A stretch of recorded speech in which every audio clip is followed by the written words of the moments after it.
सबसे पहले तो 2-3 जोरदार नारे लगाऊंगा आप। गहलोत सरकार रजाई से बाहर आओ। ऐसी जगह रजाई ओढ़ के सो गए।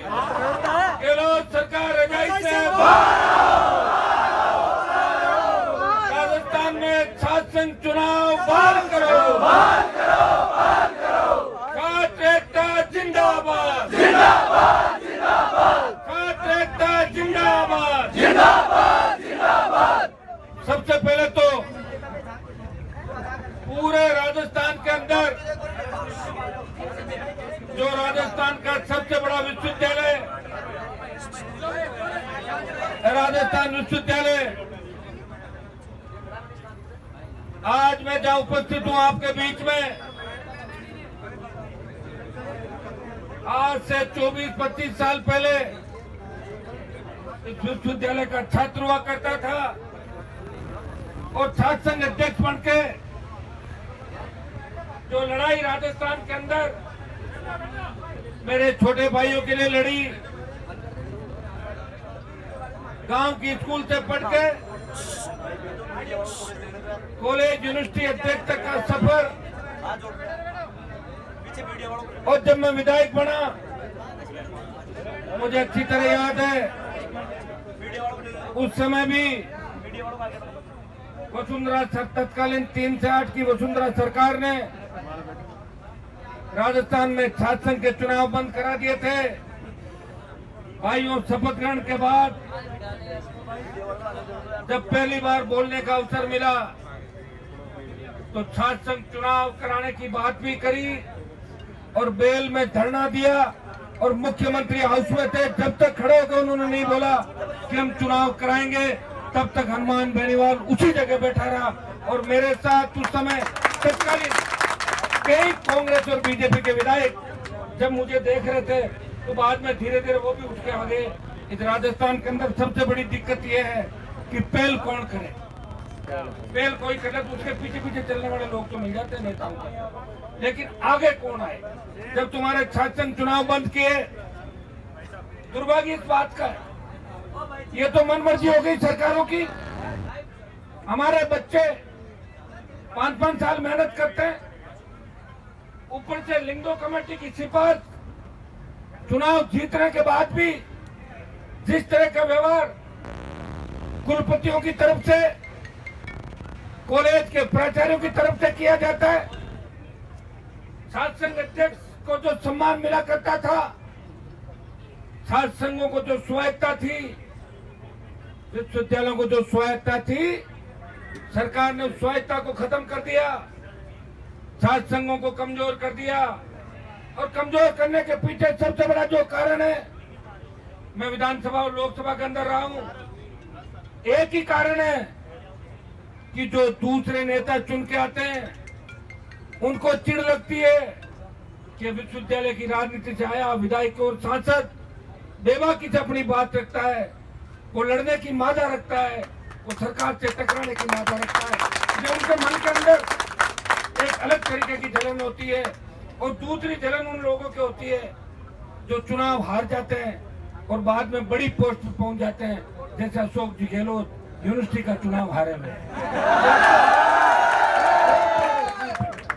तो गहलोत साहब मेरी इस बात को लेकर नाराज भी रहते थे कि बार बार आप 40 साल पहले की बात तो हुई है, वही तो कह रहा हूँ।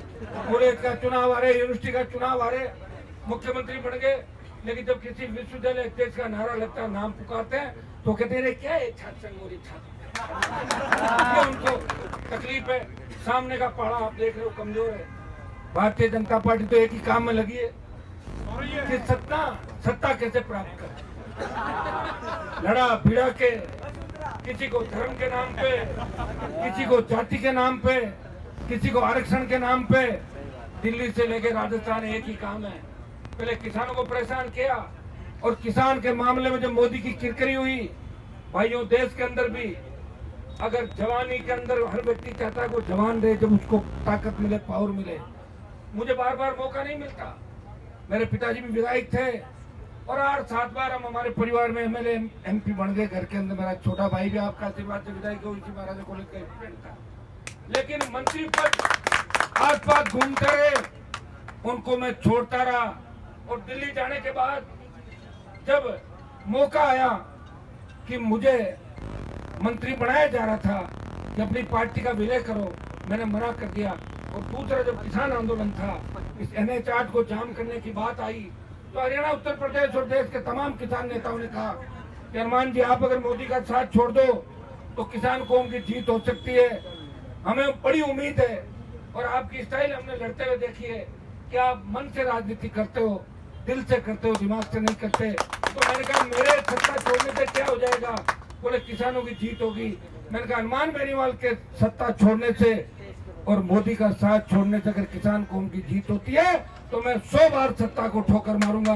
तो NH 8 जो गुजरात में आंदोलन के समय भी बंद नहीं हुआ था, उस NH 8 को बंद कर दिया और 70 दिन सड़क में बैठ के मोदी की सत्ता छोड़ के अगर देश का कोई सांसद लड़ाई लड़ रहा था, वो नागौर का सांसद था, वो आपका भाई था, वो इसी विश्वविद्यालय का पूर्व अध्यक्ष था।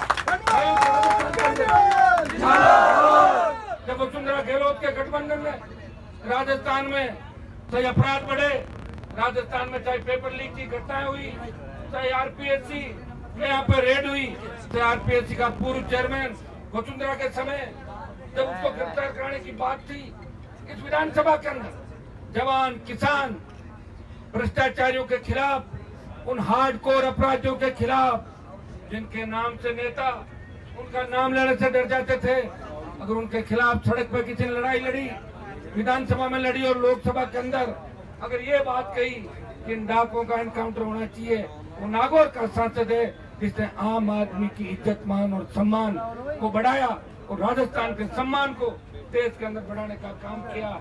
भाइयों, नई पार्टी बना के अगर मेरे भाइयों को ये जो झंडा हाथ में दिया, मुझे अच्छी तरह याद है कि 15-20 साल पहले इस राजस्थान में जब कोई नौजवान कांग्रेस बीजेपी को छोड़ता था तो वो यूपी और हरियाणा की पार्टी ज्वाइन करता था, उसके पास कोई झंडा नहीं था। आपके भाई ने पार्टी बना के देश में संदेश दिया, ये राजस्थान वीरों की धरती है, यहाँ वीर तेजाजी महाराज हुए, या इस राजस्थान के अंदर कई ऐसे योद्धा हुए जिन्होंने मुगलों से टक्कर ली, मुगलों को भगाया, ये क्रांतिकारियों की धरती है। भाइयों, पार्टी बना के उस पार्टी को लगातार लंबे समय तक चला के और 18 से जो 23 का समय आया है वो आपके बीच है। मैं आपको विश्वास दिलाता हूँ कि मैंने आपको ताकत दी, आपको लड़ना सिखाया। और दूसरी बात, लोग ये भी कहते हैं कि हनुमान जी तो बच्चों को गलत दिशा के अंदर ले जा रहे।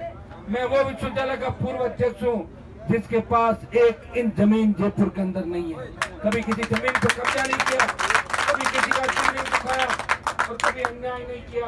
अन्याय होते देखा तो सड़क पे गाड़ी से उतर के उन अपराधियों के खिलाफ लड़ने की कोई ताकत रखता है, वो नागौर का सांसद है, तो आम आदमी, गरीब आदमी, सर्व समाज को साथ लेके चलता है।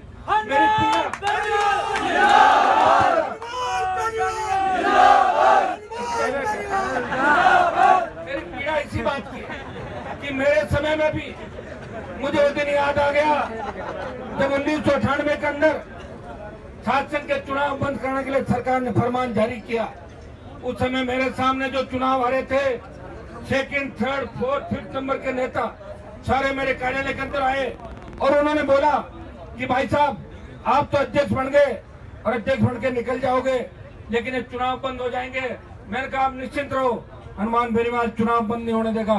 और हम सब ने साथ मिलकर लड़ाई लड़ी।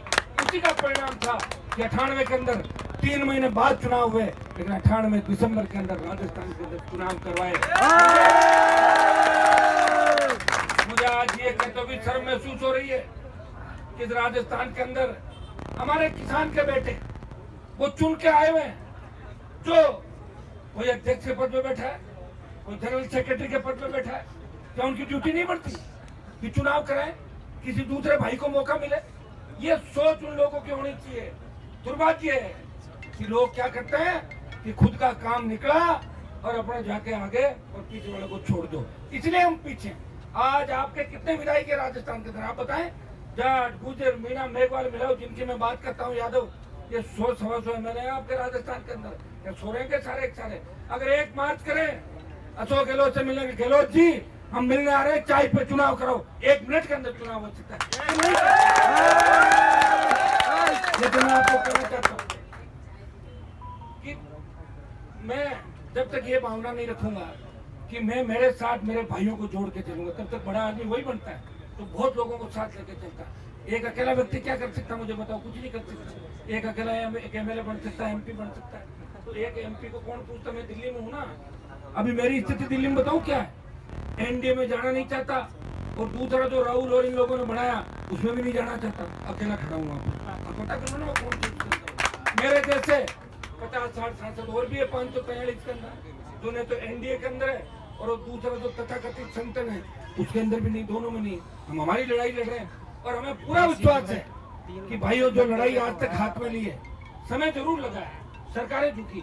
जब मोदी झुक गया तो ये तो सरकार कुछ है ही नहीं, ये तो जाती हुई इस जाती हुई सरकार को एक आह्वान करेंगे कि राजधानी को घेरेंगे, उसी दिन चुनाव की घोषणा भी करेंगे। लोकतांत्रिक पार्टी, जिस तरह आप बच्चे एकजुट हुए हो, मुझे सबसे बड़ी खुशी इस बात की है कि यहाँ आप सारे संगठन एक हो।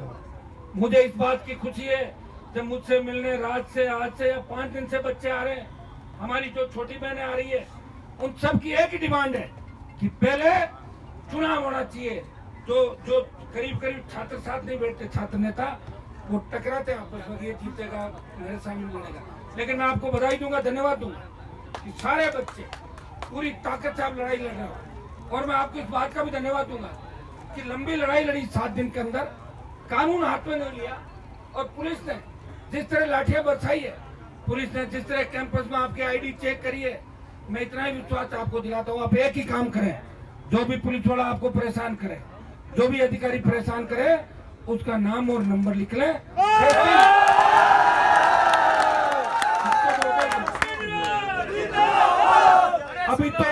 अभी तो उसको हटवा देंगे, जैसे ही अपनी सरकार बनी उसको बर्खास्त करके कर देंगे। नाम लिख के मुझे देना पड़ेगा, ये तो आपको, और ये तो इस बार RLP बहुत मजबूती के साथ आगे बढ़ेगी।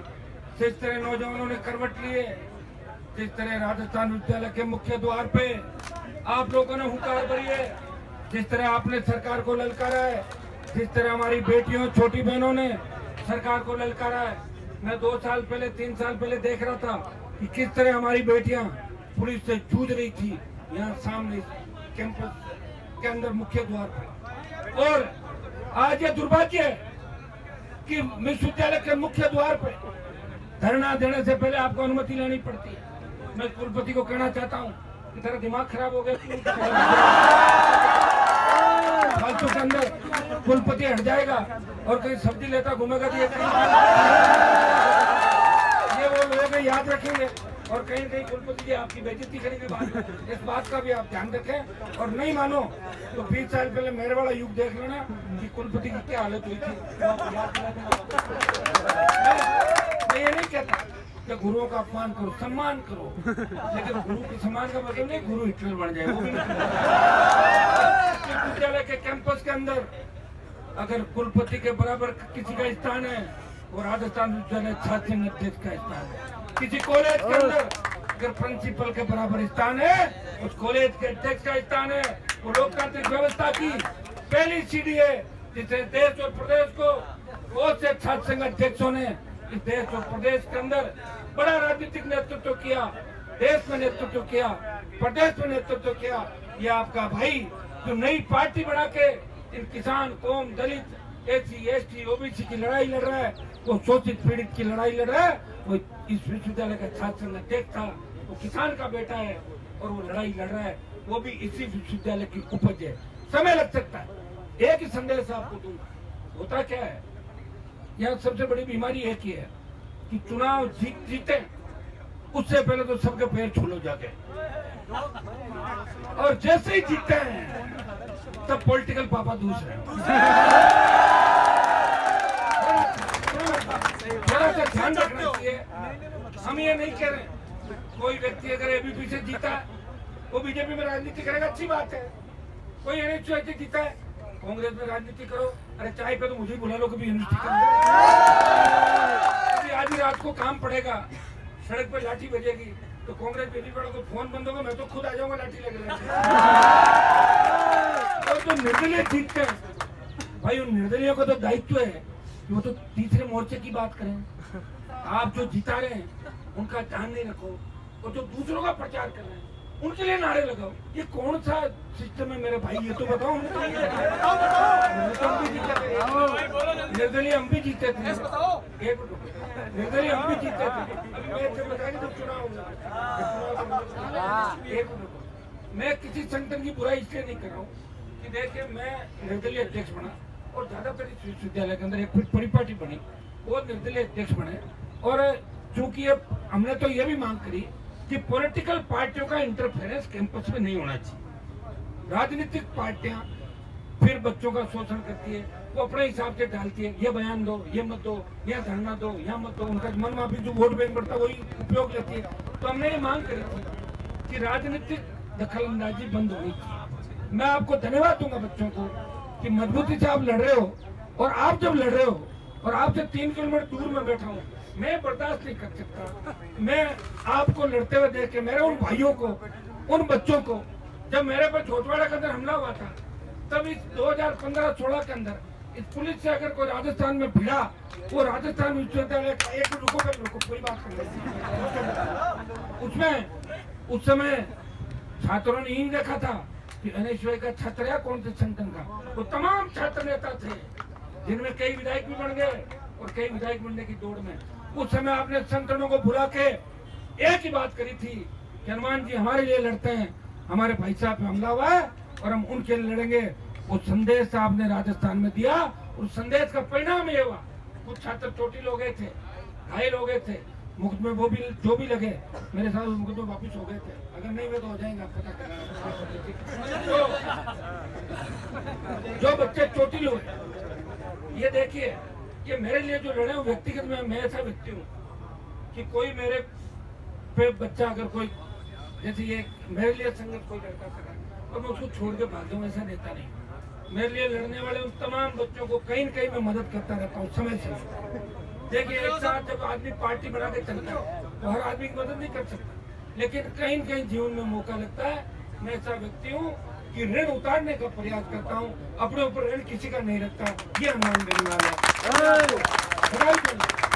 धन्यवाद दूंगा कि आप लोगों ने जो लड़ाई उस समय लड़ी थी उसका परिणाम ये हुआ कि राजस्थान के 200 विधायकों को सरकार ने सुरक्षा दिला दी। क्योंकि वसुंधरा मुझे तो सुरक्षा देना नहीं चाहती थी, वो ये सोचती कि अनुमान को दे दूंगी तो फिर सरकार के इंतजार है। इसने कहा कि सारे विधायकों को सुरक्षा दी जाए ताकि सारे मेरा नाम लिया जाए। बड़ी एक गनमैन दे दिया था, एक गनमैन क्या कर लेता आप भी जानते हो। लेकिन एक चीज आपकी थी कि हमारे भाई को सिक्योरिटी मिलनी चाहिए। ये आपके संघर्ष का परिणाम है। ये विश्वविद्यालय के किसी कोने से आवाज आती है, हनुमान जी आगे बढ़ो, शेखावाटी के किसी गांव से आवाज आती है, किसी महिला किसी बेटी की आवाज आती है, हनुमान जी लड़ाई को बीच में मत छोड़ना। बाड़मेर से आवाज आती है, राजस्थान बर्बाद हो रहा है, हमारी बेटियों के साथ किस तरह के कृत्य राजस्थान में हो रहे हैं, भाइयों किस तरह पेपर लीक हो रहे हैं, किस तरह नौजवान बेरोजगार से तंग आकर आत्महत्या कर रहा है और किसान कर्जे के बोझ के तले आत्महत्या कर रहा है। उस आवाज को सुनने वाला कोई नहीं है। मैं सुनता हूँ इस आवाज को, इसलिए 20 साल से मंत्री पदों को ठोकर मार के आपके बीच लड़ रहा हूँ।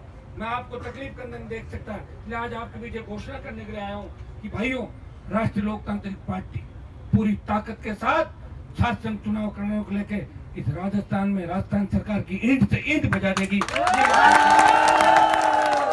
आज 2 काम आपको मेरे कहने से करने हैं। एक काम तो आप ये बड़े भाई के नाते सीख मेरी मान लो। देखो घर के अंदर बर्तन भी होते हैं ना, बचते हैं।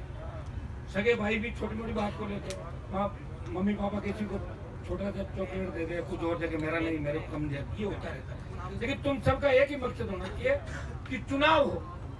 ये कसम लो कि जब तक चुनाव की घोषणा नहीं हो तब तक मंच पे भाषण को लेके और एक दूसरे को नीचा दिखाने का प्रयास करेगा। इसका नाम काट दूं, इसको ये कर दूं, गाड़ी में बिठाऊं, ये आप समझे, ये नहीं करना। अखबार में भी अगर भेजोगे सबके नाम साथ भेजोगे जो संघर्ष कर रहे हैं, जो नहीं कर रहे उनको मत भेजो, जो आपके साथ है, जो भी संगठन है, जो भी छात्र है, किसी ने आपके लिए लड़ाई लड़ी, इसने प्रयास किया, ये भूख हड़ताल पे बैठे, तो ये इन्होंने शुरुआत की, ऊर्जा दी आपको, जिस तरह मुझे ऊर्जा आप देते हो समय समय पर, इन बच्चों ने ऊर्जा दी और आप अपने दम पर लड़ रहे हो। बड़ा दुर्भाग्य है कि गेट के अंदर हम बैठे। मैं चाहूँ तो भी आप सबको लेकर कलेक्ट्रेट की तरफ चलूँ। छोड़ो मेरे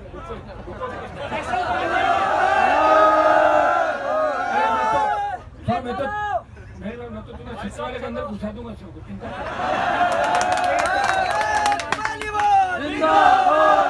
मैं चाहता हूँ जहाँ मैं आ जाता हूँ ना, वहाँ फिर किसी तरह का लॉ एंड ऑर्डर नहीं बिगड़े। तो लोग कहते कि हनुमान जी ने आके लॉ एंड ऑर्डर बिगाड़ दिया। अभी मैं 2-3 बात आपको मोटी मोटी कहूंगा। एक तो मेरे छोटे भाई जिद कर रहे हैं कि भूख हड़ताल नहीं तोड़ेंगे, तो मैं इनसे अपील करता हूँ कि मेरे कहने से भूख हड़ताल तोड़ दो आप, क्योंकि मैंने भी 17 दिन सेंट्रल जेल में भूख हड़ताल करी। तब मेरे पिताजी आए थे नागौर से, सीएम ने बुलाया पिताजी को कि ये तो किसी की नहीं मान रहा आप आओ। तो पिताजी आके जेल के अंदर मेरे से लड़ने लगे कि क्यों भूखा बैठा है, क्या अनाज नहीं क्या? वो तो पुरानी बात, गाँव का आदमी सारे हिसाब से भूख मर जाएगा, ये हो जाएगा, वो हो जाएगा। तो मैंने कहा 3 मंत्री बुलाओ, बात करो सीएम से। और 3 मंत्री मेरे फादर दूसरे दिन आए और मैंने भूख हड़ताल समाप्त की। लेकिन आपकी फीस वर्दी और कुलपति को हटाने की जो जिद थी उसको पूरा भी हमने किया। भाई वो सरकार से लड़े और आपकी जीत भी दिलाई। तो आज मैं अपील करता हूँ बच्चों से कि भूख हड़ताल से बताऊँ क्या होता है। भूख हड़ताल उन लोगों के बीच की जाती है जो संवेदनशील होते हैं। ये तो लुटती सरकार है। तो ये पता नहीं कि अभी आदेश क्या हो रहा है, 1 घंटे बाद उसको हटा दो, 1 घंटे बाद लगा दो, उसको वहां लगा दो, पता ही नहीं चल रहा है क्या हो रहा है सरकार। और बीजेपी ये काम कर रही है कि जैसे ही ये भागे, बीजेपी के अंदर 12 तो दूल्हे और 1 लुटेरी दुल्हन।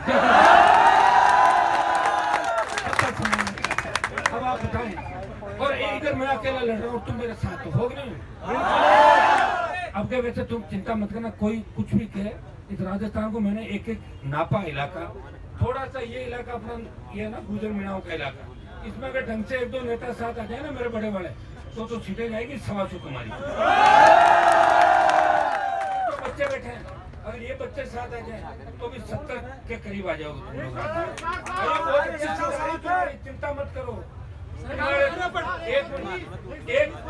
एक पार्टी जाएगी 3rd नंबर पर राजस्थान। 160 पार। तुम संघर्ष करो, हम तुम्हारे साथ हैं। तुम संघर्ष करो, हम तुम्हारे साथ हैं। तुम संघर्ष करो, हम तुम्हारे साथ हैं।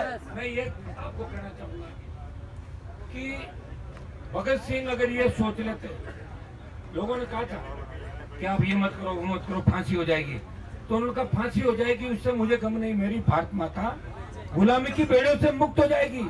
हनुमान बेनीवाल इस चीज की परवाह नहीं करता। 0 से खुद से 3 से 4 से 5 प्रधान, 1 सारे उपचुनाव में 1 जीत, और अब की बात उससे तो बढ़िया रहूंगा। जब मैं जीत के आया था 18 के अंदर, तुम यार एक मिनट मत करो। जब मैं 18 में पार्टी बना के जीत के आया तो मीडिया के मेरे भाइयों ने कहा कि हनुमान जी आप तो बड़ी बड़ी बातें करते, क्या हो गया? मैंने कहा हो तो गया भाई, पहले 1 आया था, पार्टी बनाई, 3 साथ आया हूँ, कई 2nd नंबर में वेटिंग में रह गए, अगली बार ले आऊंगा। अब तो शुरुआत हुई है, राजस्थान में कोई लड़ाई नहीं, मैं क्या करूँ? मैं तो लेट आया था इस धरती पे, 50-60 साल पहले आता तो यहाँ पहले वालों को पूछो कि 70 साल में क्या हुआ था, सिवाय कप प्लेट उठाने के काम किया क्या? कोई तो गहलोत के कप प्लेट, गहलोत को पॉलिटिकल पापा, वसुंधरा को पॉलिटिकल मम्मी। भाई मैंने कम से कम सम्मान तो दिया बच्चों को। आज तुम एक काम तो कर सकते हो कि कांग्रेस बीजेपी से नाराज हो तो मुझे तो फोन कर सकते हो, नहीं तो फोन किसको करते मैं नहीं होता, ये बता दो तुम। आज ये तो कर सकते हो कि टिकट दे तो जाए, नहीं हनुमान के पास जाए, रुको टिकट दे। मैंने तुम्हें बहुत मजबूत किया। हाँ तकलीफ मुझे भी पड़ी, लेकिन कांग्रेस बीजेपी के जो ठेकेदार, मेरे समाज के जो बड़े बड़े ठेकेदार जो अपने हिसाब से फरमान जारी करते थे, उनकी क्या स्थिति हो गई। मेरे साथ फोटो खिंचाने के लिए लालाई तेरे हनुमान जी के साथ एक फोटो नहीं खिंचाता। तो बच्चे हो, लेकिन मेरा मन होगा उस नेता से मिलूंगा, मेरा मन होगा कितना ही बड़ा नेता हो, आउट। आदत नहीं बदल सकता, और अब तो कैसे बदल दूंगा? अब तो 50 के आसपास चला गया, आदत बदल नहीं सकता। 25, 26, 30, 35 तक बदल सकता। मैं तो लड़ने के इतना पक्का हो गया कि मुझे कोई लड़ाई नहीं मिलती, तो मुझे नींद नहीं आती कि लड़ाई नहीं मिलती। बड़ी लड़ाई मिल गई मुझे छात्र चुनाव की। मैं आपको विश्वास दिलाता हूँ कि जो यहाँ 15-16 के अंदर आपने उपकार किया मेरे ऊपर कि हनुमान बेनीवाल पे हमले के लिए तमाम संगठन एक हुए, तमाम जातियां एक हुई, SC ST OBC का नारा देके, और आपने कहा कि हमारे भाई पे जो पत्थर चला, लाठी चली मारने का प्रयास किया, हम बर्दाश्त नहीं करेंगे। एक ऊर्जा पूरे राजस्थान को मिली, राजस्थान का नौजवान संकित हुआ उसको लेके, और फिर हुंकार रैलियों के बाद पार्टी भी बनी, समय लग गया, लेकिन आज राजस्थान में हम इस स्थिति के अंदर है। ये 29 इलाके से आता है, मारवाड़ के 7 जिले, पैक हो गया वोट पूरा। कल चुनाव कर लो, कल सुबह RLP कितनी सीट जीत रही है। बाकी जो हम आगे बढ़ रहे हैं, बीकानेर, नानगढ़, गंगानगर आगे बढ़ रहे हैं, बीकानेर, सीकर, चूरू, झुंझुनू, आप देखें चूरू आगे बढ़ रहे हैं। और चूंकि शेखावटी के जवान तो बहुत मजबूत है, मैं जब चुनाव लड़ता था उसमें बड़ी संख्या इनकी थी, सारे मेरे साथ तो मीणा कास्ट का वोटर, वो भी कंधे से कंधा मिला के चला, पैनल जीता था निर्दलीय का पूरा। तो भाइयों, इसलिए मेरे मन के अंदर हमेशा आप सबके प्रति भावना रहती कि हमारे किसान के बेटे बेटियां आगे कैसे बढ़े। मैंने लोकसभा के अंदर ये बात उठाई, नहीं उठा सकते लोग। मैंने कहा हमारे जाट, गुजर, मीणा, यादव, मुस्लिम, मेघवाल हाईकोर्ट के जज होने चाहिए। कोई बोल सकता है क्या लोकसभा के अंदर? कहाँ था मैं बताओ? एक डाकू था जिसने गुजर महिलाओं के साथ जो जगन गुजर, हाँ, मैंने कहा इसका एनकाउंटर करो। 2 दिन बाद ही सरेंडर कर दिया डरते हुए, देखा था तुम? 2 दिन बोला एनकाउंटर मत करो, मुझे अंदर ले जल्दी पकड़ लो। तो मैं जानता हूँ भाई किसमें कितना था। आप चिंता नहीं करें, ये तो गहलोत की जाती हुई सरकार है। अब तो हो सकता है सरकार तुम्हारी खुद आ जाए, थोड़ी हिम्मत हो, क्योंकि आप देखिए आसाम के अंदर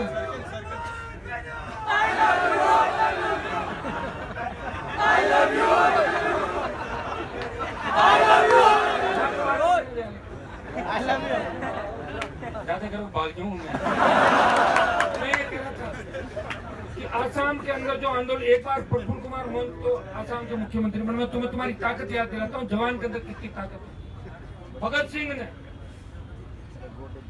जो कुर्बानी दी, उसके बाद देश में बात चली, विश्व में बात चली कि अंग्रेजों भाग जाओ, नहीं तो देश का हर नौजवान अब तुम्हें कुचल देगा, मार देगा। और अंग्रेज भाग गए जोड़ी झंडे लेके। भगत सिंह की कुर्बानी का परिणाम ये सुखदेव, राजगुरु और तांत्या टोपे जो नौजवान था, क्रांति की शुरुआत करी आसाम के अंदर।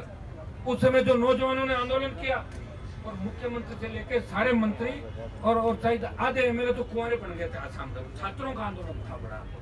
अगर तुम ये चाहो कि हमें राजस्थान बदलना है और परमानेंट कानून बन जाए कि छात्र संघ चुनाव पंचायत पालिका विधानसभा चुनाव की तरह होंगे, उसके लिए भाइयों आप इस बार बदलाव ये चुनाव तो हम करा देंगे, लेकिन आगे फिर कोई रोक देगा, क्या करेंगे? रोज रोज बताओ। एक फिर मान लो हाई कोर्ट रोक देगा, फिर सुप्रीम कोर्ट रोक देगा, फिर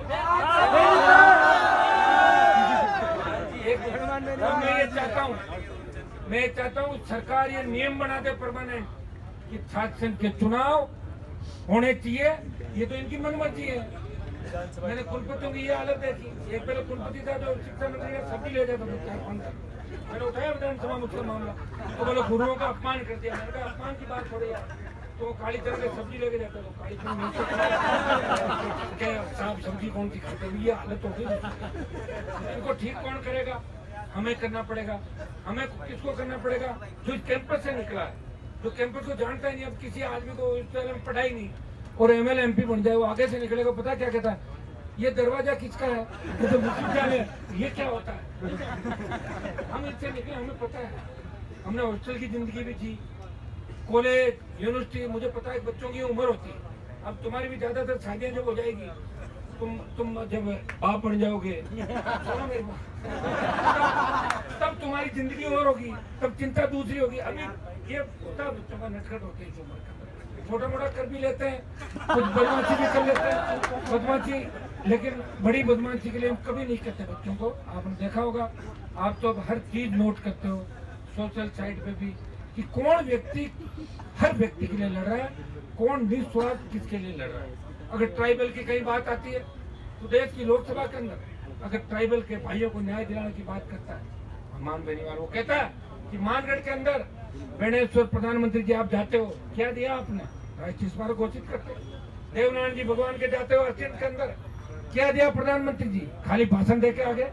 कहीं जा रहे हो, जिस देवता के यहाँ दरबार में जा रहे हो, जिसे एक कौम के साथ बहुत सी कौमें जिसकी पूजा करती है, वहाँ जब प्रधानमंत्री जाता है तो कुछ न कुछ घोषणा करके आता है। मोदी जी के घोषणा का तो काम ही नहीं, उसको जरूरत भी नहीं है, क्योंकि सामने राहुल गांधी, इसलिए मैदान खाली पड़ा, कोई दिक्कत नहीं, आराम से सारा सिस्टम सेट कर। नोटबंदी से लेकर सारा ऐसा सिस्टम चलाया देश के अंदर कि ज्यादातर लोग सरेंडर हो गए। एक मुख्यमंत्री का किस्सा बताता हूँ आपको, उसने दिल्ली में कहा कि मैं प्रधानमंत्री बनूंगा, तो मैंने कहा ये बन सकता है। उसने कहा खाने पे हम सबको बुला लिया, हम गए उसके खाने पे, 15-20 पार्टियां थी, उसने कहा ऐसा कर देंगे वैसा कर देंगे देश में। मैंने कहा ये आदमी मजबूत लगा, और मैंने कहा राजस्थान हम संभाल लेंगे, यूपी ये संभाल लेंगे। फिर बाद में पता लगा मुख्यमंत्री गायब कहाँ हो गए, बोले साहब उनकी बेटी के ऊपर ईडी की रेड पड़ गई, ये 2 साल से गायब हो रखे हैं। तो ये हालत है। और मेरे ईडी की तकलीफ इसलिए नहीं, मेरे पास कुछ भी सामान नहीं, तो कोई ईडी है कोई सीबीआई है, इस दौर से गुजर चुका 20 साल पहले, इसलिए डर किसी का नहीं लगता, डर ईश्वर का लगता है। या बच्चों तुमसे जरूर डरते, तुम नाराज न हो जाओ, क्योंकि हमारी ताकत तुम लोग हो। और ये 2 अपील में करने आपके बीच आया हूँ।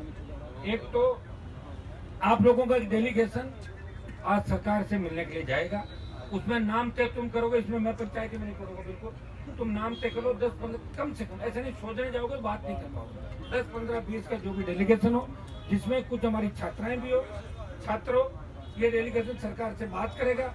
और एक जिन बच्चों को गिरफ्तार किया उनको छोड़ने के लिए कह दिया, आ गए क्या बच्चे, बोल दिया उनको ला रहे हैं, हो गई मेरी बात होगी। और एक अपील, उनको छोड़ा भी जाऊंगा, यहीं बैठा हूँ।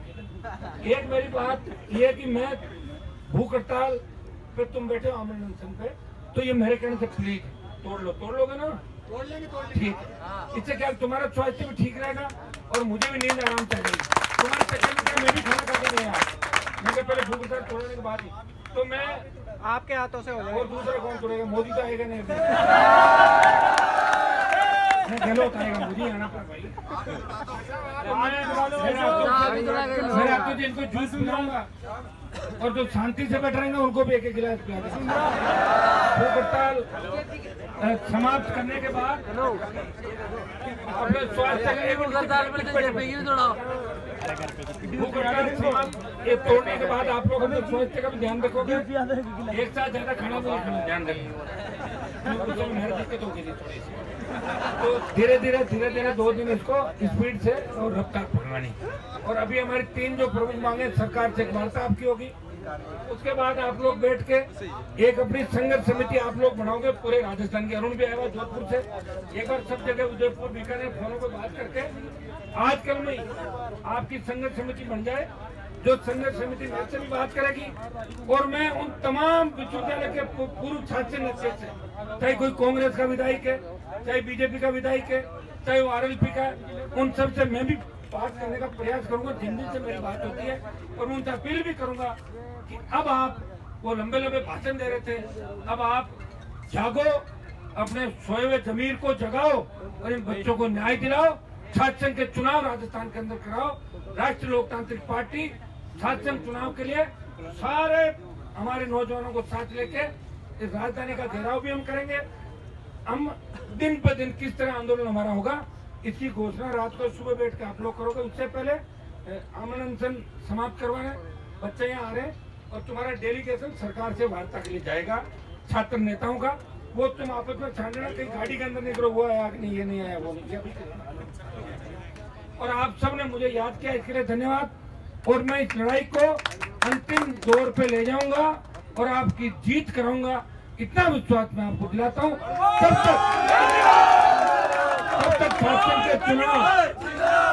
जब तक शासन के चुनाव नहीं हो जाते,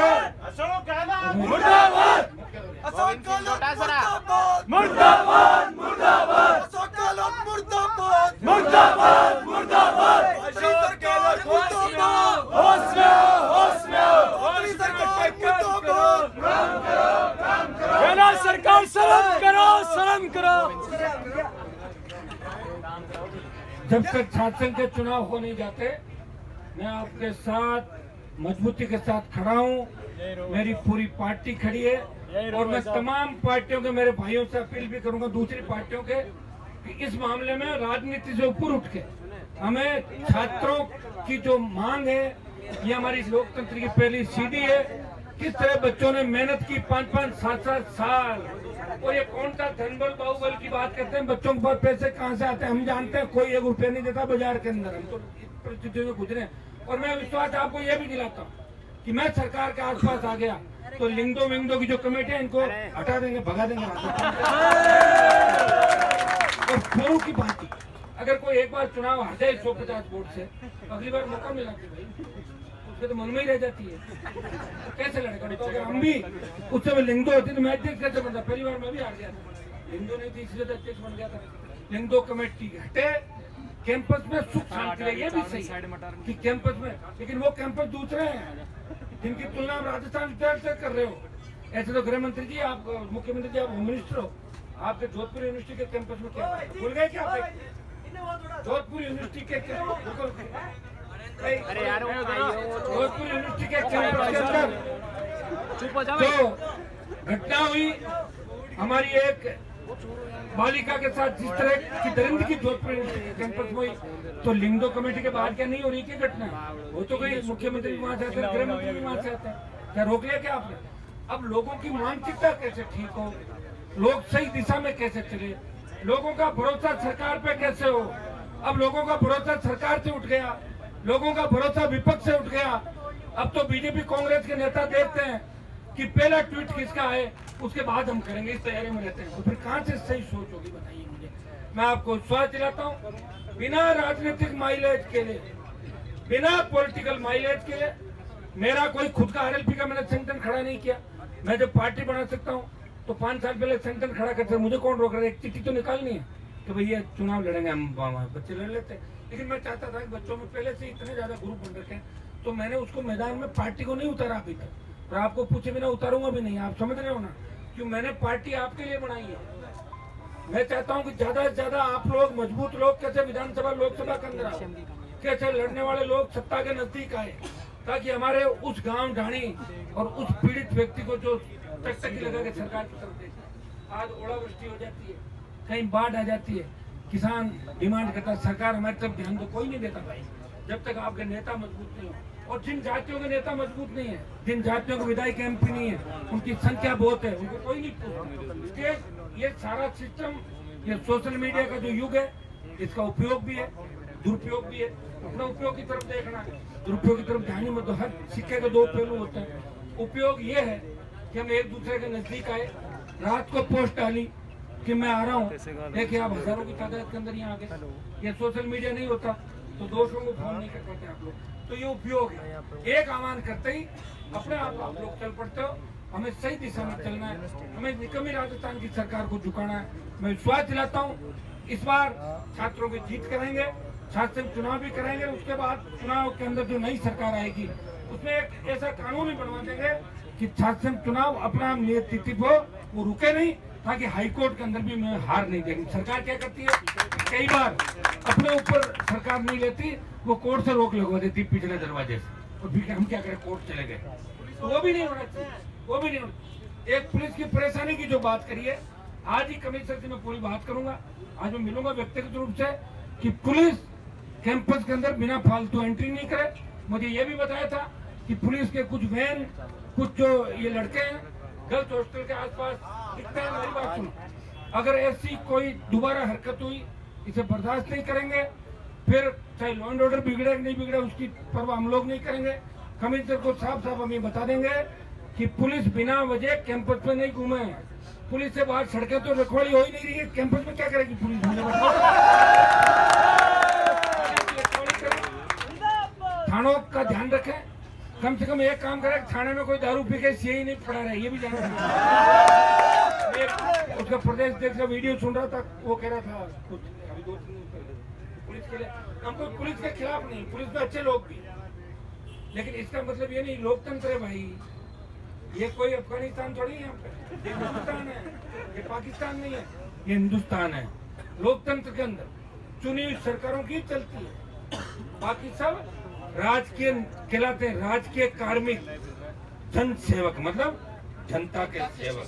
जनता पे जो टैक्स करता है, जो पेट्रोल 100 रुपए दे रहे हैं, इनके तो 20 रुपए भी कर सकते हैं, तो कौन मना कर रहे हैं? ले रहे हैं टैक्स आपसे, टोल टैक्स ले रहे हैं, आपकी जीएसटी जो इसके अंदर आपका इनकम टैक्स ले रहे हैं, हर टैक्स आपसे ले रहे हैं, और उसके बदले इनको वर्दी और दूसरे लोगों को खड़ा करते थे आपके सामने। मैं चेतावनी देता हूँ राजस्थान की पुलिस को, कमिश्नरेट को, बिना वजह राजस्थान विश्वविद्यालय कैंपस के अंदर अगर आपने किसी के साथ बदमाशी की, आईडी चेक करने की आड़ में अगर बदतमीजी की, परिणाम भुगतने के लिए तैयार हो। और आप भी एक काम कर लो, उसका नाम नंबर लिख लो, वो जिंदगी में दोबारा देखेगा भी नहीं यूनिवर्सिटी कैंपस की तरफ। बहुत बहुत धन्यवाद। हमारा मेन मकसद हम करा के काम लेंगे। जूस आ गया क्या? जूस अब इनको मैं सबको जूस पिला के एक बार इनका आंदोलन समाप्त करेंगे, फिर उनको बच्चों को लाके फिर आपका डेलीगेशन जाएगा। उसके बाद आपकी एक टीम बनेगी, संघर्ष समिति सारी, वो आप लोग बनाओगे। इसमें अरुण जोधपुर से आया, एक बार उदयपुर उधर बात कर लेना, आप सारी 10, 15, 20, 50 जितने ज्यादा लोगों को जोड़ोगे उतनी टीम बढ़ेगी। मैं साथ हूँ, मैं भी कुछ लोगों से बात करूंगा मेरे तरीके से। उसके बाद अगला कदम क्या होगा, जिलों से, संभाग से और राजधानी को घेरने का 2 लाख बच्चों की रैली का होगा, वो भी हम करेंगे। तुम्हारी जीत करा के हम लेंगे।